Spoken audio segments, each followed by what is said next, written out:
Hi, with Julian on the Brown Note and a review of Freddie Gibbs' Soul Sold Separately. Freddie Gibbs is Frederick Jamal Tipton from Gary, Indiana, and is my favourite rapper.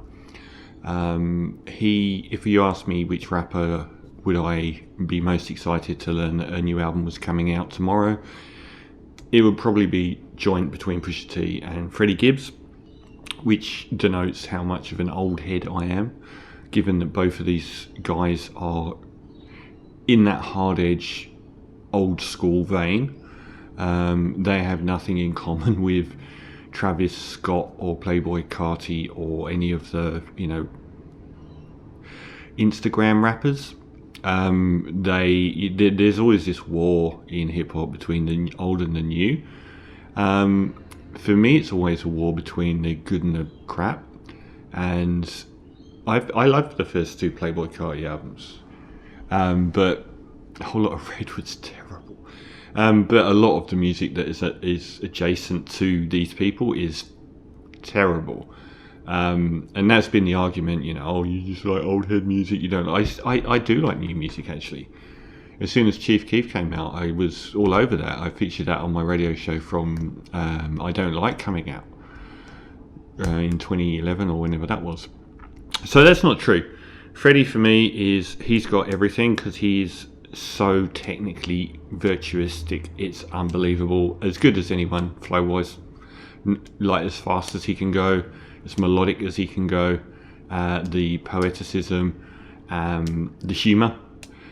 He reminds me of DMX almost, because he talks about some real dark stuff, but he can also be really funny as well. In an album now that is full of skits, but I really came to like him because of his collaboration albums like Everyone Else, Pinata and Bandana with Madlib were two of the best rap albums of the last decade. Long form projects with one producer is what he's become synonymous with, and that is another thing in the modern era of multiple guest spots and multiple producers that doesn't really happen as much as it used to. The way that streaming charts work is that people like Drake make an album with 25 tracks on so that they get 25 times the streams, which is gaming the system. So they just put these albums together by committee featuring everybody. And Freddie Gibbs coming out with Madlib and doing 2 whole albums, and then 2 whole albums with The Alchemist, something that has also raised the appreciation of Madlib and The Alchemist, who were regarded as legends, but now really so. He did Fetty and Alfredo with The Alchemist. He's done about 5 solo albums as well. Shadow of a Doubt, You Only Live Twice might be the 2 high points from the middle of the last decade. This is, he's done like 9 studio albums, like proper full release, not mixtapes, actual studio albums over the last decade. So this one, Soul Sold Separately, is a change in pace for him because it's a multi-producer album, which is very unusual for what he's become well known for. And like Pusha T, he usually has very few features on his single producer albums. Usually people like Pusha T or Rick Ross. But here he gets a lot more people involved. And it has a thematic concept album about it, which reminds me for some reason of the Arctic Monkeys, that Foxtrot Hotel album. No, that's Wilco. The one that they were on the moon, Tranquility Base Hotel. It reminds me a bit of that. It feels like he's in this weird hotel in space. At the same time, it's in Vegas for some reason. This is, for me, a middling album by my favourite rapper, who has the highest strike rate of anyone out there, I think. One of the problems on this album is that the features that aren't the old heads, like track 3, Pain and Strife, features Offset, and it's just a bit dull.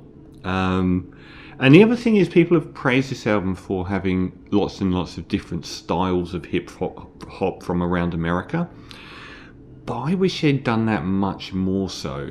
Like we get K Tronada on track 4, Zipper Bags, and I just wish that he'd been more in the direction of his own music, and it's just like a minimalist. It could have been anyone producing it, and if they say that he references lots of different hip hop from around America, it's I wish that he'd done it in a much more sort of maximalist way.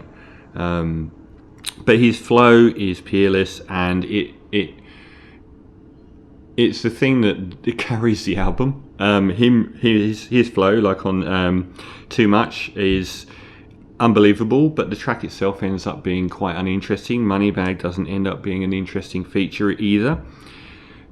One of the most reliable guys and one of the most analogous to Freddie Gibbs and Pusha T has become bizarrely Rick Ross, who only shows up on sometimes he's one of the only 2 features on an album by Pusha T or Freddie Gibbs, and rightly so, because again he's great here.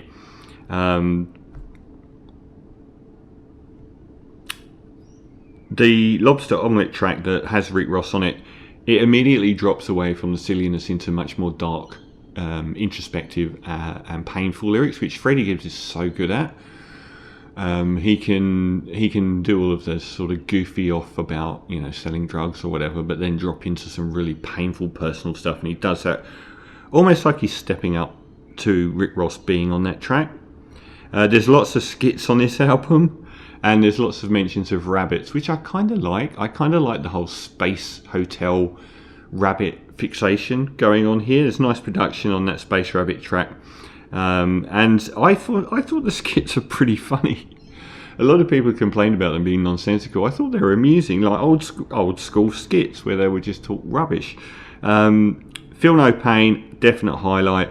On paper, Anderson .Paak and Raekwon, and it sounds like a Wu-Tang groove, which is made. Raekwon's performance here is just perfunctory. He doesn't really bring his A game, but it immediately made me want a old school RZA produced Wu-Tang versus Freddie Gibbs album, because that would just be amazing.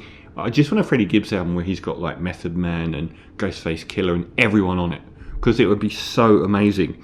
And I really like the groove on that track as well.